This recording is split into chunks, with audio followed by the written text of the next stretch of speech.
happening in this country. It's Nazism. Republicans are Nazis. You cannot separate yourselves from the bad white people. Robin? Hi.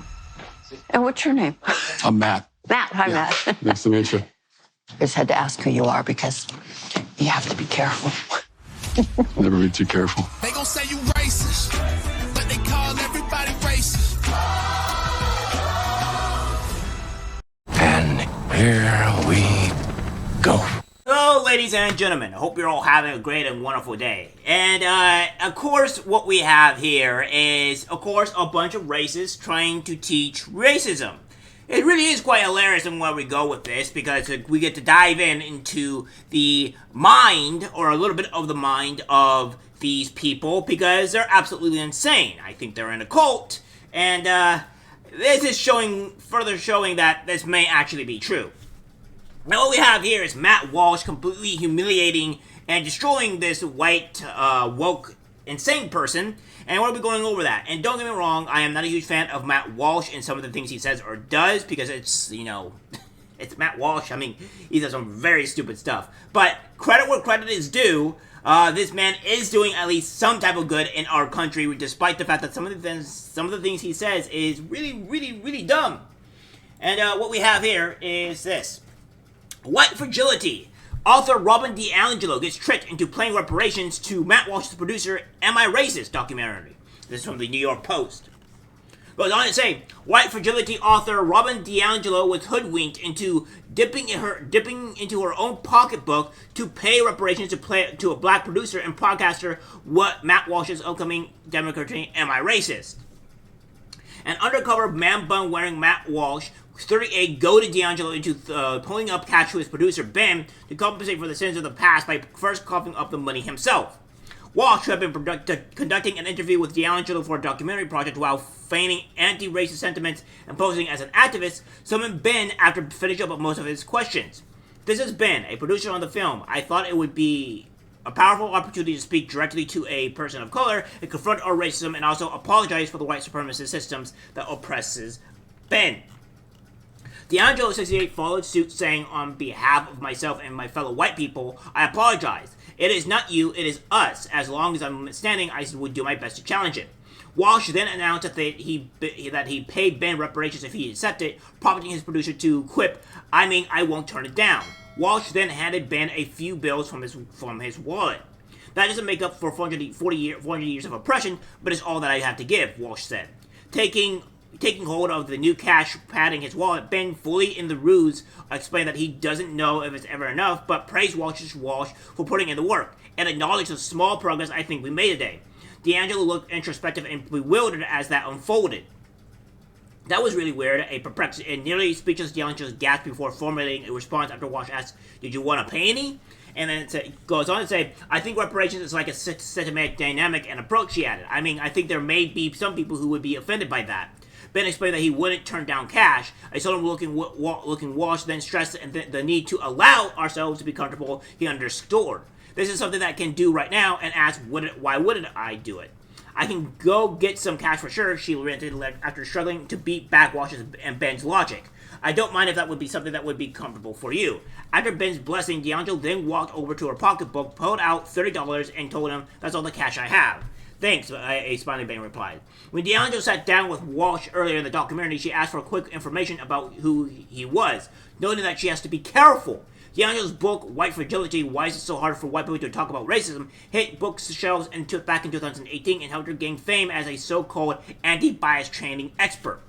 The New York Times best-selling tome features some controversial assessments of racism. She claimed that white people raised in Western society are conditioned into white supremacist worldview because it is the bedrock of our society and its institutions.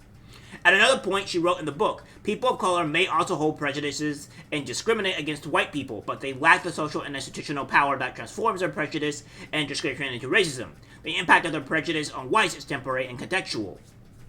Ironically, back in 2021, DiAngelo scored a $12,750 speaking fee at the University of Wisconsin Diversity Forum, considerably more than $7,500 paid to his black female keynote speaker, Austin Channing Brown. Walsh's documentary is set to hit the silver screen on September 15th and marks the Daily Wire's first flick to release in movie theaters. So, yeah, this is something that is going on here. I'm going to be perfectly honest here, guys.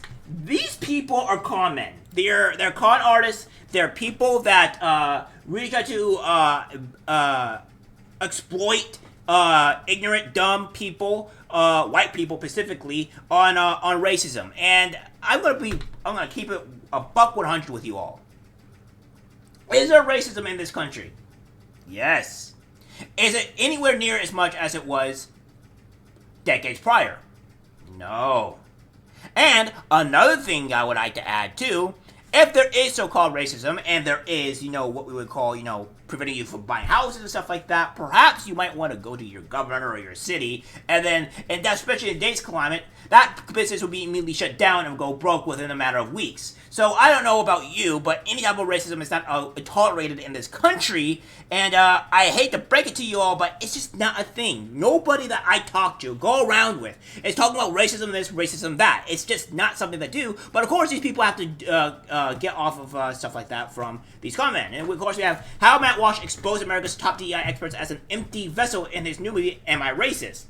And guys, this is what they do. These guys just get an insane amount of money for using this type of stuff, and it's quite insane. If we go and look at this small documentary here, this small film, you kind of get to see on kind of like what's going on here, and it's insane. It really is insane.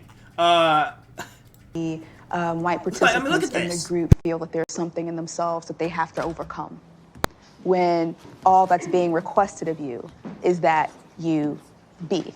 Hello. Hi. How are you?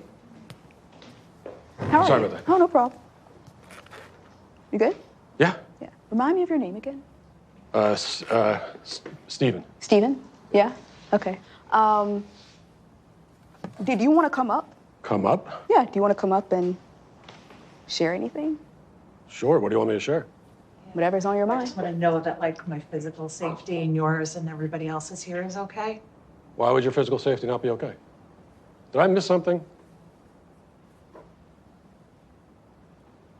I don't feel comfortable. What? Can you guys catch me up to speed on what's going on here? You don't need to be caught up. We're going to be silent. Is it because I said I had 17 black friends? It might have been 15. It depends on how you count them. I would really appreciate it if you left so that the people who actually want to be here and deserve to be here can get what they need. I do want to be Can here. you please leave? I would like it if you left. I'm trying to learn. I'm on this journey. Come with me. Well, Thank you. I didn't consent to be touched. I'm not offering to touch you. I'm offering to walk you out. Will you walk with me and I'll answer your questions? Okay, I'll admit it.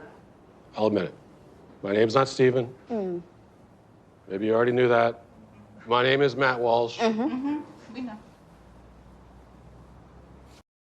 What I'm talking about, guys, this is like a cult. They gather around and address these things, and if you don't, and you want to go and learn and be part of them, they will exclude you from it because they can't handle other type of opinions for each other. They are a cult. It's just the fact of reality here. They're a cult, and this is what people need to start understanding. Like, I don't know what else to tell you. It's like, they say that we're in a cult, really, because we fight among ourselves multiple times in the conservative community. We don't like a lot of the rhinos, a lot of the people that you're saying, like, oh, well, I was like, oh, well, what about all those Republicans that just left you? It's like, we didn't like those Republicans anyways. We didn't like Mitt Romney. We didn't like, Lindsey Graham. We don't like, what's her stupid face? I don't care. Her point name is not important. She is a Republican. Oh, Nikki Haley. We don't like these people. So when they go and endorse these other people, sure, whatever. Or when they go and endorse Trump, we know it's this practically lie when they go and endorse Trump because they're liars. We're not in a cult. We fight among ourselves a long time. It's like we don't have an acceptance thing. But you guys, you have a serious issue. I mean, look at this. But never really seemed to matter that much, at least not to me. I would really appreciate it if you left. I'm trying to learn. I'm on this journey. Can you please leave? What is racism? Martin Luther King said not to judge people by the... Martin Luther King said a lot of stuff. Is America inherently racist? What the hell is that? The word inherent is challenging there. America is racist to its bones. All of the... So inherently. Yeah. The entire system has to burn. And I'm not going to even use save this country. This country is not worth saving. This country is a piece of shit. Oh, sorry.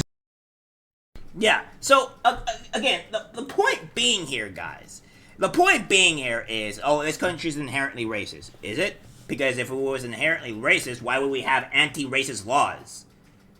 That doesn't make any sense. They are confining and paying money.